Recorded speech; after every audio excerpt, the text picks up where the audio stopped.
কই আমার ফুলাটা কই? এই নে বাজারে যা, 1 কেজি পেঁয়াজ আনবি, 1 লিটার তেল, আধা কেজি ডাইল আনবি, বাকি টিয়া ফেরত আনিস। আচ্ছা আব্বা।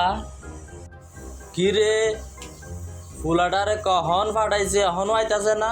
আমি এসে গেছি। কই কই টিয়া ফেরত আসছে? তুই তো হিসাব টিসাব জানোস না, আমার বলরটা 285 টিয়া হয়েছে নে, বাকি টিয়া কই?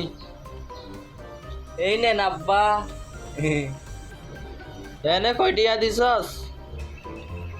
আরো 35 টিয়া কই? আমাকে দোকানদারে গুলাই দিছে, আমি জানি না। ওরে আল্লাহ রে, কোন বলদরে লইয়া আসি রে আল্লাহ, আমারে কি দিছ এগুলো আল্লাহ। গরু গরু গরু ফালি। কি রে ভাই, তোরা গরু হইলে আমি কে? আমারও তৈলে মানুষ হিসাবে স্বীকৃতি দে। দৌড় হালার গরু মজা লই।